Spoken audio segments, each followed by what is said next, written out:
열왕기하 9장 1절에서 10절까지의 말씀입니다. 선지자 엘리사가 선지자의 제자 중 하나를 불러 이르되 너는 허리를 동이고 이 기름병을 손에 가지고 길르앗 라못으로 가라. 거기에 이르거든 님시의 손자 여호사밧의 아들 예후를 찾아 들어가서 그의 형제 중에서 일어나게 하고 그를 데리고 골방으로 들어가 기름병을 가지고 그의 머리에 부으며 이르기를 여호와의 말씀이 내가 내게 기름을 부어 이스라엘 왕으로 삼노라 하셨느니라 하고 곧 문을 열고 도망하되 지체하지 말지니라 하니 그 청년 곧 그 선지자의 청년이 길르앗 라못으로 가니라. 그가 이르러 보니 군대 장관들이 앉아 있는지라. 소년이 이르되 장관이요 내가 당신에게 할 말이 있나이다. 예후가 이르되 우리 모든 사람 중에 누구에게 하려느냐 하니 이르되 장관이요 당신에게니이다 하는지라. 예후가 일어나 집으로 들어가니 청년이 그의 머리에 기름을 부으며 그에게 이르되 이스라엘 하나님 여호와의 말씀이 내가 내게 기름을 부어 여호와의 백성 곧 이스라엘의 왕으로 삼노니 너는 내 주 아합의 집을 치라. 내가 나의 종 곧 선지자들의 피와 여호와의 종들의 피를 이세벨에게 갚아 주리라. 아합의 온 집이 멸망하리니 이스라엘 중에 매인자나 노인자나 아합에게 속한 모든 남자는 내가 다 멸절하되 아합의 집을 느바세의 아들 여로보암의 집과 같게 하며 또 아히야의 아들 바사의 집과 같게 할지라. 이스라엘 지방에서 걔들이 이세벨을 먹으리니 그를 장사할 사람이 없으리라 하셨느니라 하고 곧 문을 열고 도망하니라. 열왕기하 9장 1절에서 10절까지 북왕조 이스라엘 왕 요람 때 그의 군대 장관 예후가 하나님의 명령으로 왕으로 기름 부음을 받는 장면입니다. 그가 이제 유혈 쿠데타를 일으킬 것입니다. 그리하여 요람 왕을 죽이며 당시 정치적으로 결탁했던 남왕국의 왕 아하시아까지도 죽이게 됩니다. 이 요람의 유혈혁명은 그 폭력성이 얼마나 크고 잔인했는지 7가지 큰 사건들을 9장 10장에 걸쳐서 성경이 기록하고 있습니다. 제가 그 7가지 사건을 나열해 보겠습니다. 북왕국의 왕 요람을 죽이고 남왕국의 왕 아하시아를 죽이고 아합의 부인이었던 이세벨을 죽이고 아합의 70명의 아들들을 죽이고 아하시아의 친족들을 죽이며 아하시아는 남왕국 왕입니다. 북왕국 사마리아의 왕당파들, 그러니까 친정부 세력들을 다 없애고 바알 숭배자들을 다 처벌합니다. 굉장한 혁명을 이룹니다.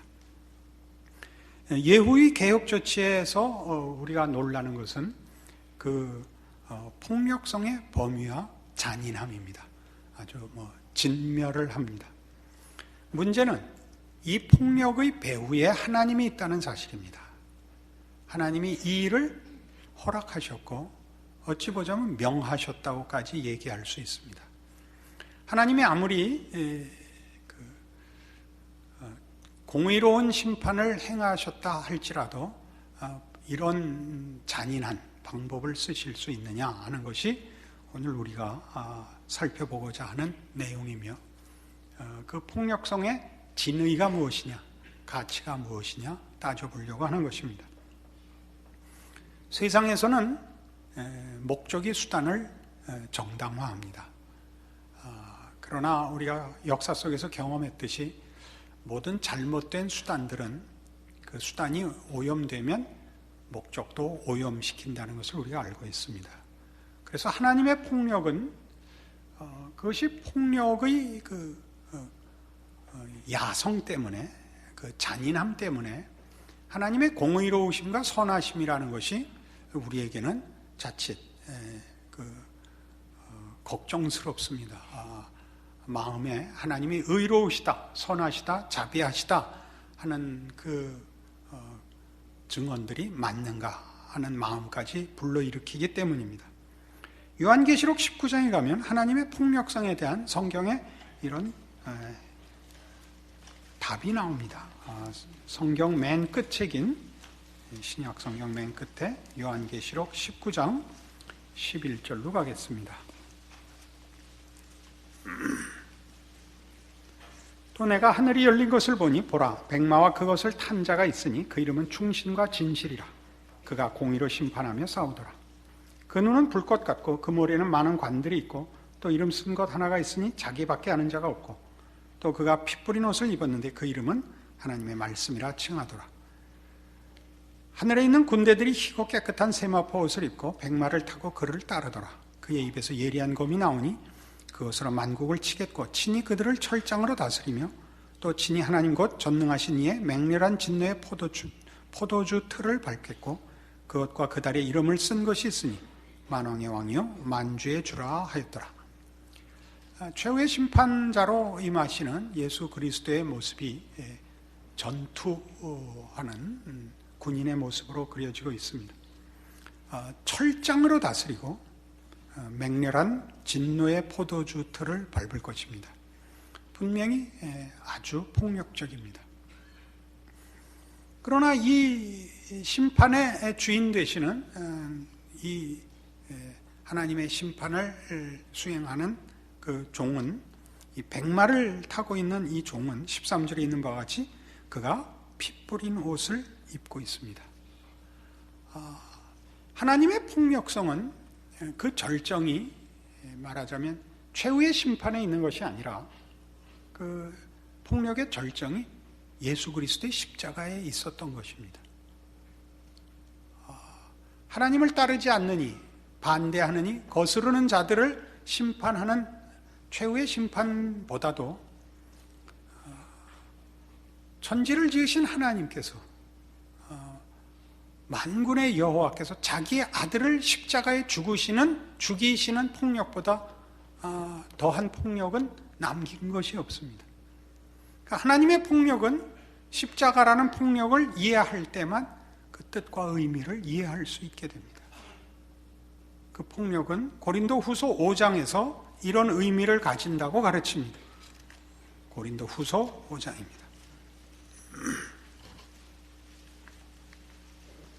291페이지 신약성경 고린도후서 5장 18절입니다. 모든 것이 하나님께로서 났으며 그가 그리스도로 말미암아 우리를 자기와 화목하게 하시고 또 우리에게 화목하게 하는 직분을 주셨으니 곧 하나님께서 그리스도 안에 계시사 세상을 자기와 화목하게 하시며 그들의 죄를 그들에게 돌리지 아니하시고 화목하게 하는 말씀을 우리에게 부탁하셨느니라. 그러므로 우리가 그리스도를 대신하여 사신이 되어 하나님이 우리를 통하여 너희를 권면하시는 것 같이 그리스도를 대신하여 간청하노니 너희는 하나님과 화목하라. 하나님이 죄를 알지도 못하신 이를 우리를 대신하여 죄로 삼으신 것은 우리로 하여금 그 안에서 하나님의 의가 되게 하려 하심이라. 하나님께서 예수를 보내신 것은 우리와 화목하기 위하심이라 라고 얘기합니다. 우리는 이 내용을 너무나 잘 알고 있습니다. 그러나 21절 다시 보시듯이 하나님이 죄를 알지도 못하신 이를 우리를 대신하여 죄로 삼으신 것은 하나님의 최고의 폭력성은 우리와 화목하기 위한 내민 손이었다. 우리를 심판하고 처벌하는 것이 목적이 아니었다라고 얘기합니다.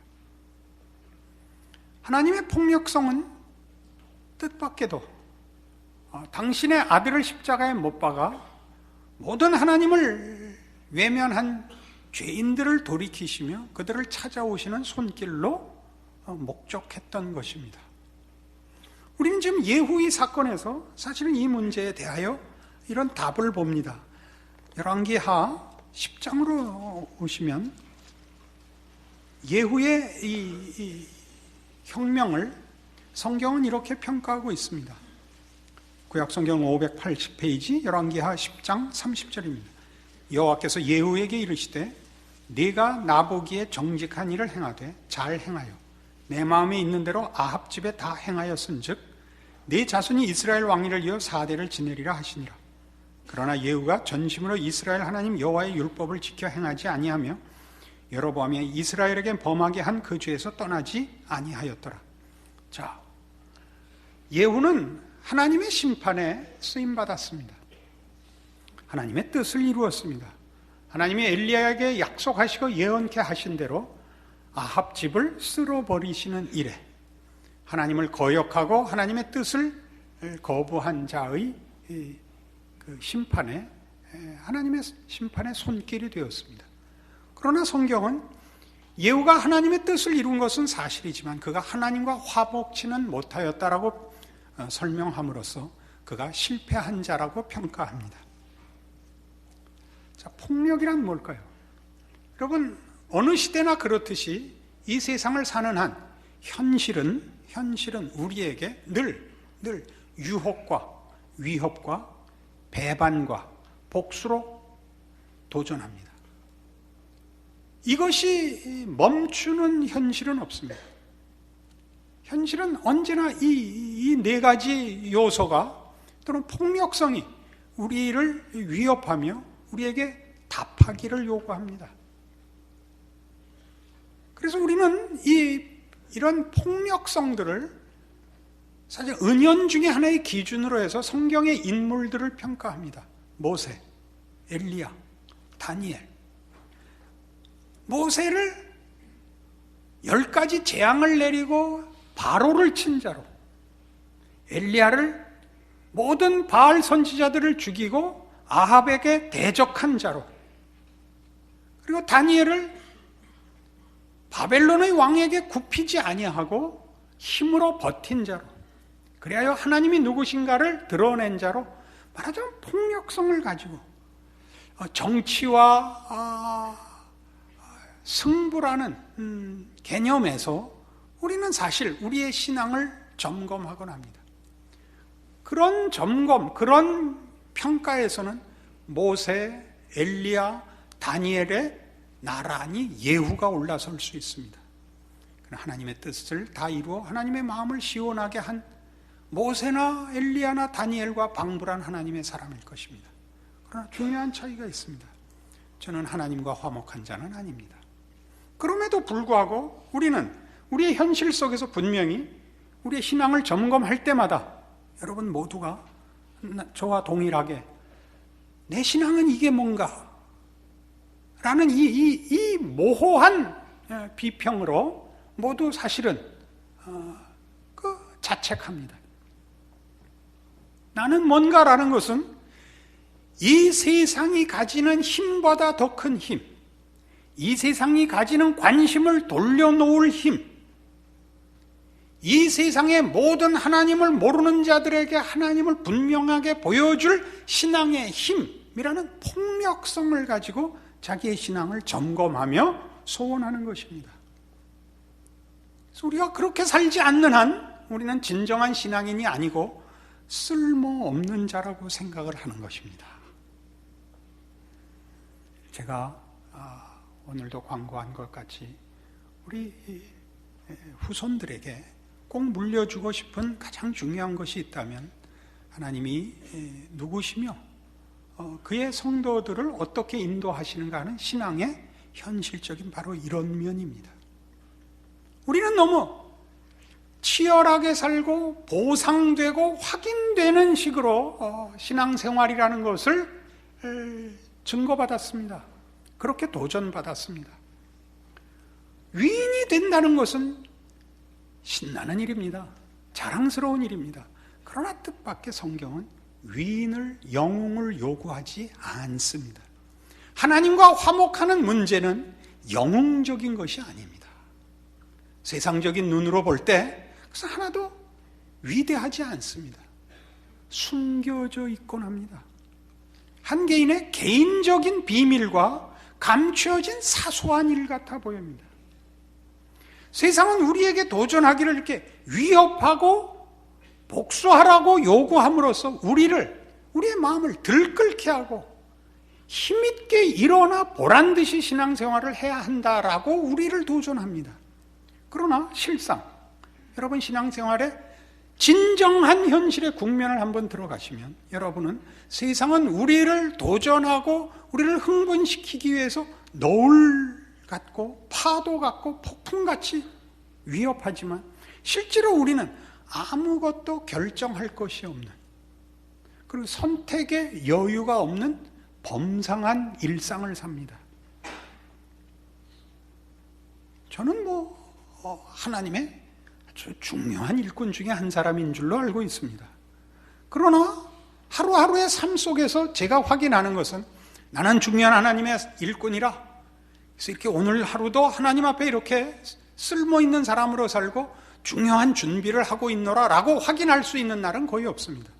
매일은 거의 반복되는 범상한 일과입니다. 아침에 일어나서 세수하고 밥 먹고 교회 나와서 공부하고 기도하고 점심 먹고 좀 누웠다가, 왜 누웠냐면요, 아프니까요.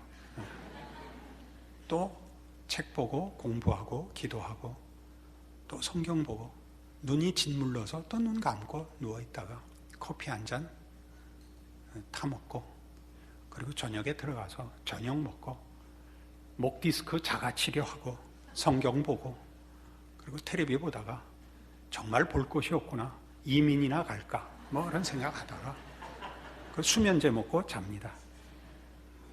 불만 있으십니까? 여러분들도 다 그렇게 생각하듯이 막연하게 우린 그렇게 생각합니다. 이게 뭔가? 이게 신앙생활인가? 신앙생활은 이거보다 더 멋져야 되지 않는가? 더 분명해야 되지 않는가? 그렇지 않습니다. 우리의 신앙생활은 대단히 모호합니다. 대단히 불확실합니다. 그렇지 않습니까? 신자가 아니냐고 묻는다면 아니진 않습니다. 신앙인이 맞냐고 물으면 우린 그만 말문이 막힙니다. 여기서 우리는, 물론 여러분과 저입니다. 이러고도 신앙인이라고 말을 해도 되는가? 이거보다는 더 분명해야 되지 않는가? 더 확실해야 되지 않는가? 그렇지 않습니다. 왜 그렇죠? 그것은 관계의 문제이기 때문입니다.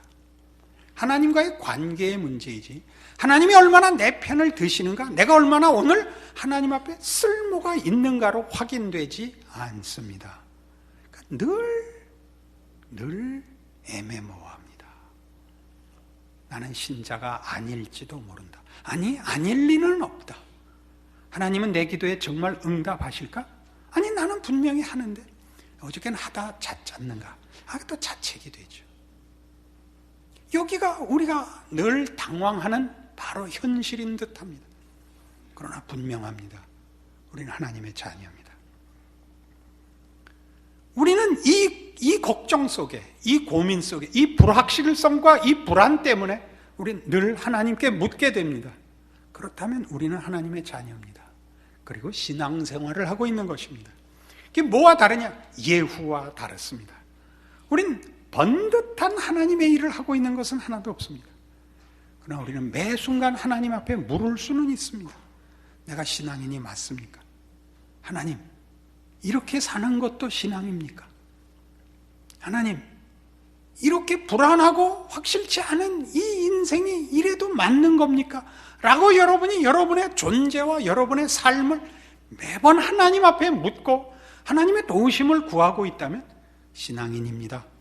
잘하고 있는 신앙생활입니다. 그러나 우리는 그것보다 예후가 더 우리에게는 확실해 보인다 말입니다. 로마서 12장에 가면 그런 우리를 위하여 성경은 이런 답을 줍니다. 신약성경 255페이지입니다. 로마서 12장 1절입니다. 그러므로 형제들아, 내가 하나님의 모든 자비하심으로 너희를 권하노니 너희 몸을 하나님이 기뻐하시는 거룩한 산제물로 드리라. 이는 너희가 드릴 영적 예배니라. 너희는 이 세대를 본받지 말고 오직 마음을 새롭게 함으로 변화를 받아 하나님의 선하시고 기뻐하시고 온전하신 뜻이 무엇인지 분별하도록 하라. 이거 얼마든지 크게 인용할 수 있습니다.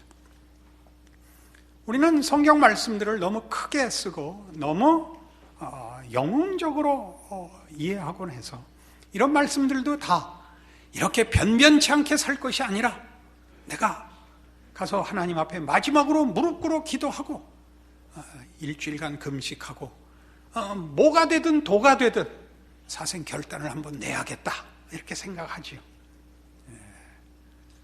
저는 그렇게 이 구절을 잊지 않습니다.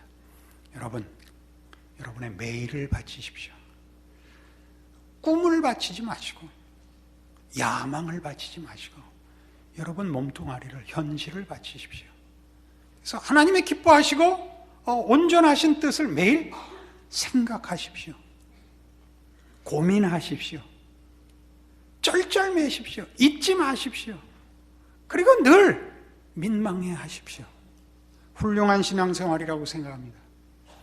제가 아까 잠깐 설명한 제 일상이나 여러분의 일상이나 이준 열사가 헤이그에 간 열심과 방불하다고 믿습니다. 3부 때는 누가 아멘 그랬는데. 우리는 너무 실용성에 붙잡혀 있을 것입니다. 그리고 너무 영웅담에 붙잡혀 있습니다. 신화를 만들려고 합니다. 이미 성경의 모든 내용이, 약속이, 하나님의 위대하심이, 그의 백성들의 복들이 다 증언되었는데 우리는 새로운 성경을 쓰고 싶은 겁니다. 우리 넘쳐나는 그 의욕들을 우리가 부정할 필요도 없고 비판할 필요 없습니다. 사도행전 후소를 쓰자. 좋습니다. 그러나 잘 생각하십시오. 우리가 기적입니다. 우리가 기적입니다. 여러분의 존재와 삶이 가지는 그 범위와 그 깊이와 그 삶을 하나님 앞에 바칠 수 있고 하나님이 거기 찾아오시겠다는 겁니다. 뭘 더 바라시겠습니까? 저의 위대한 점이라면 위대하지 않기로 한 점일 겁니다. 위대함이 세상이 말하는 위대함이 아니고 하나님이 함께하는 것이라면 그 존재와 삶의 어떤 정황도 사건도 위대하다라고 알게 됐다는 사실일 것입니다. 하나님께서 기뻐하시는 온전하신 뜻에 여러분을 맡기십시오. 모르겠으면 물어보십시오. 고민하십시오. 쩔쩔매십시오. 그렇게 한 세상 살아가십시오. 주님과 동행한 삶이라 성경은 그것을 그렇게 얘기합니다. 꿈을 얘기함으로, 야망을 얘기함으로 인해서 여러분의 인생을 드라마를 만들려고 하지 말아 주십시오. 그러지 말고 사십시오. 오늘 집에 돌아가시면 거울을 보십시오. 여러분이 드라마의 주인공이 될 만한 얼굴을 갖고 있는가 한번 보시고 여러분의 드라마를 쓰십시오. 여러분이 감독하시고 연출하시고 각본 쓰시고 주인공 및 조연 및 엑스트라 등등등등, 그다음에 끝에 관객이 되시는, 아니 하나님이 함께 찾아오시는 인생을 사십시오. 우리는 이 귀한 성경 말씀으로 오늘의 결론을 대신하려고 합니다. 잠언 3장입니다. 여러분 성경을 딱 절반으로 쪼개면 시편이 나오거나 잠언이 나올 것입니다. 잠언 3장입니다.